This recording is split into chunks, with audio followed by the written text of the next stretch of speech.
일제강점기 조선인 강제징용자들이 끌려가 일했던 하시마 탄광, 군함도라는 이름으로 더 잘 알고들 계실 겁니다. 영화로도 군함도가 이번에 개봉돼서 화제를 불러일으키고 있습니다만은 영화라는 건 아무래도 화면을 만들다 보니까 상상력이나 허구가 더해지기 마련이고 진짜 군함도 얘기를 좀 들어보겠습니다. 군함도의 역사적인 실체에 다가가기 위해서 무려 27년을 취재 그리고 집필에 몸을 바친 작가가 계십니다. 잘 알고 계시죠? 지난해 발간됐던 소설 군함도의 한수산 작가를 오늘 전화로 연결합니다. 선생님 안녕하십니까? 네, 안녕하세요. 네. 반갑습니다. 네. 오랜만에 인사드리겠습니다. 네. 예.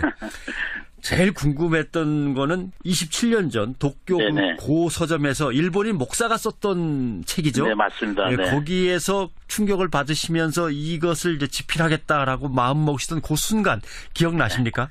지금 와 생각하면요. 그 책을 만났다는 걸 무슨 운명처럼 느껴져요. 이제 와서 생각하면요. 왜냐하면 내가 이런 걸 몰랐나 하는 거. 우리가 히로시마 그러면 원폭 투하지로 알고 있는데 나가사키에서 그것도 이렇게 많은 사람들이 희생됐단 말인가 하는 것 때문에 경악을 했고요.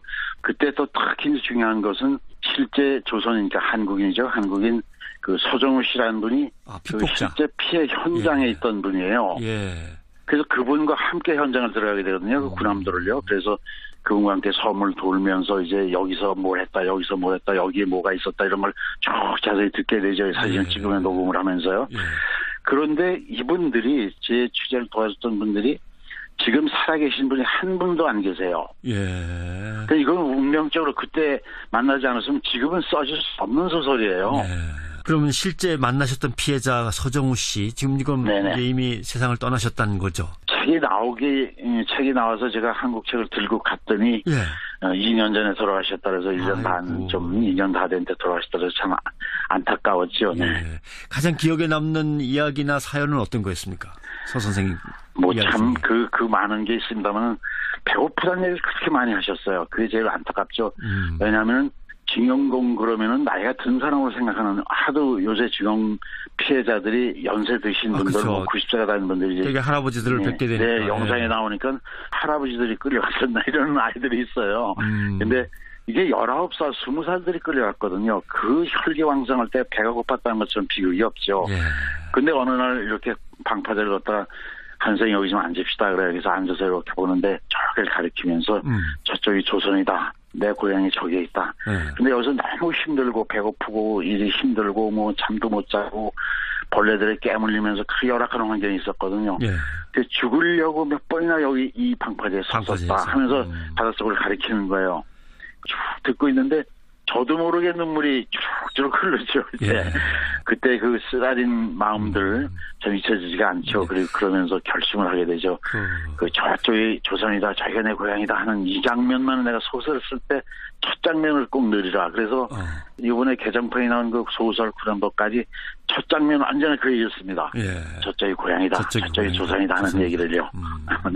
지금 배고프다는 말씀하셨는데 흔히 하시마 분원 탄광 얘기를 할 때는 그 한글로 벽에다 긁어서 이게 글을 남긴 배고프다, 엄마 보고 싶다 이 장면을 흔히 얘기하는데 그럼 이건 그 탄광 벽에 있던 그거는요. 그게 지금 잘못되어 있는 거예요. 한국도 자꾸 그런 거에서 일본은 일도라도 무슨 이번에도 그런 사건이 터지던데 어떤 그 빌미를 주면서 원천적인 걸 너희들은 날조하고 있는 거 아니야 이런 식의 얘기를 만들게 하거든요. 그거는 하시마 탄광 즉 군함도에서 있었던 것들이 아닙니다. 그런 낙서라든가 사진들이요. 그건 홋카이도라든가 그런 찌꼬라든가 다른 탄광 쪽에 다른 탄광에서 있었던 것들이고 현재까지 나와 있는 정확한 자료로는 제가 알고 있는 한 그런 글씨 낙서가 없습니다. 그러니까 이제 그런 잘못된 사진이나 일본인 광부들 사진을 조선인 광부들이라고 찍어서 이렇게 어딘가에 내놓으면은 바라디들 다 조작하고 있지 않냐 이제 이런 또 빌미가 되는군요. 그렇게 말하자면 그 빌미를 제공하는 게 되는 거예요. 그래서 정말로 이 문제는 과거사 문제는 우리가 철저히 교차 검증을 하고요. 그리고 또 그 검증을 거쳐서라도 또 합리적인 추론을 해야 됩니다. 이러니까 이럴 수밖에 없었다. 그러니까 이렇지 않느냐 하고 그렇게 주장할 때만에 일본이 아무 말을 못하게 되죠. 그러면 자기들도 납득할 수가 없으니까요. 그런데 이제 어설픈 추론이라든가 또는 근거 자료 없는 얘기들에 우리가 의존해서는 절대 안 되는 거예요. 그럼 꼭 그런 사태들이 생깁니다. 알겠습니다. 그러니까 본말이 전도돼가지고 그 사람들이 그런 작은 꼬투리를 가지고 전체 사실을 우리를 보고 날조다, 왜곡이다, 너희들이 더 나쁘지 않냐 하는 식의 결과가 나오니까 이거야말로 좀 큰일이죠. 그런 건 진짜 안타깝네요. 예. 네네. 근데 이번 유승환 감독의 군함도라는 영화는 선생님 걸 원작으로 한 건 아니죠. 나름 다른 스토리인 것 같습니다. 유 감독하고 만났을 때도 그런 얘기를 일찍이 만났었어요. 예. 뭐 아주 오래전에. 그때도 제 소설 군함도는 군함도를 끌려간 그 사람들이 양아사키로 나왔다가 피폭을 당하는까지를 그리고 있는데 자기는 그걸 못 그리겠다 그런 얘기를 했어요. 그래서 자기는 군함도 얘기만을 그리겠습니다. 그래서 참 좋은 영화가 나오길 바란다. 강제징용 노동자에 대한 영화가 이제까지 한 편도 없었다는 건 우리 문화 쪽에 일하는 사람들 부끄러움이다 그런 얘기를 했었죠. 군함도에서는 주인공들이 이제 군함도를 탈출하는 이제 장면들이 계속 나옵니다. 죽어야 나갈 수 있는 섬이라고 알려졌기 때문에 진짜 탈출자가 있었나요? 조선의 경우는 어땠냐면요. 뭐 나무 등거리라든가 뭐 이런 걸 이제 휘저 나가는데 이 기류가 이 섬이 조류가 이렇게 빙빙빙 도는 특이한 곳이에요. 그래서 나가다가 붙잡히게 된다 또는 쫓아오지 않겠습니까? 나가는 걸 발견됐을 때 그래가지고 일본인들 기록에 보면은요. 이건 전 기록을 갖고 얘기하는 겁니다. 자료에 보면은 그 타고 쫓아나간 그 감시원들 말하자면 그것도 다 이쪽 직원이겠죠. 광업소 직원들이 그 노 같은 걸로 때려서까지 죽였다는 기록이 나와요. 그럼 나무 조각 하나에 의지해서 헤엄쳐 가는데 그렇죠, 뒤에서 배를 타고 쫓아와서 목숨 건다는 게 바로 그런 거겠죠. 네, 그런 고난의 날 얘기들이 실제 나옵니다. 군함도가 2015년에 이제 유네스코 세계 문화유산으로 지정은 됐습니다만은 강제징용과 강제 노동에 대한 기록들은 뭐 거의 좀 찾아보기가 어려운 것 같습니다. 거기는 두 가지가 있어요. 그 말하자면 뭐라 그럴까요? 먼저 우리 정부나 우리 언론의 대응이 미숙했습니다. 왜냐하면 그중에 첫째 꼭 말씀드리고 싶은 건 이거예요. 강제 진용을 해와서 강제 노동을 한, 강제 사역이 된 그 아주 범죄적인 노동을 자행한 곳이 어떻게 문화유산이 될 수 있느냐 하는 게 우리의 논리였거든요. 그건 당연히 됩니다. 왜냐하면은 영국 리버풀에 있는 노예시장, 이거 세계문화유산입니다. 왜?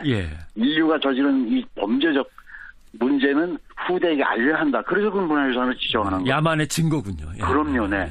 또 넬슨 만델라 전 대통령이 복역했던 그 조그만 감방. 그 다음 문화유산을 지정한 이유도 이런 일이 되풀이돼서는 안 된다는 교훈으로 하는 거거든요. 그럼 우리가 무슨 걸 했어야 되냐면 그걸 적시하도록 했어야 됩니다. 일본이 군함도에도 그 팻말 붙이고 안내문에도 전부 그거 쓰고 여기서 조선인이 500명에서 1000명까지가 강제 노예 해줬었다. 그리고 가혹한 15시간의 노동을 했다.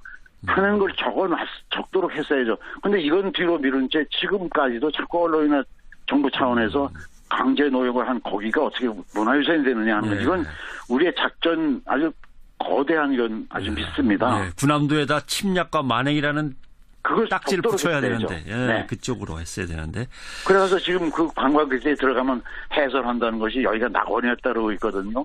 일본인들에 나오는지 모릅니다. 그러나 끌려간 조선인들에게는 지옥이었다는 거죠. 이것도 분명히 갈라서 얘기를 했어야 되고요. 알겠습니다. 과거의 진실에 눈 떠서 미래를 좀 볼 수 있었으면 좋겠다. 이 말씀은 젊은이들을 향해서 선생님이 하셨던 말씀이죠? 그럼요. 한 주인공이 원폭을 맞고 사흘 동안 원폭을 맞았는데 원폭을 맞은 줄 모르고 피 흘리며 돌아다녀요. 그러다 죽는데 이것도 실제 있었던 증언에 의한 겁니다. 한국인이 있습니다. 그런데 그분이 그 대사로 그런 걸 하죠. 오늘 우리의 후손들하고 우리를 잊지 말아라. 우리를 잊는다는 건 희망을 잃는 것이다 하는 대사를 집어넣었었죠. 죽어가면서 그 말을 하는.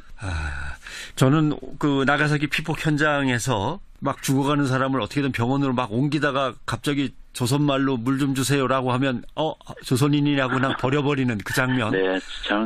참. 그건 일본인들이 뭐 그림으로도 그 비극적인 장면을 그림으로도 그렸고 책으로도 썼고 뭐 했습니다. 뭐 작가나 화가들이 계신데 다 쳤는데 일본 말이 나오지 않죠. 몇 마디 안 하는 일본 말도. 그럼 물 달라고 물 주세요. 엄마 어머니 부를 수밖에 없죠. 그러면 이놈 뭐 하는 거야? 이거 조선말 쓴 건 조선징하냐? 그래갖고 버리는 겁니다.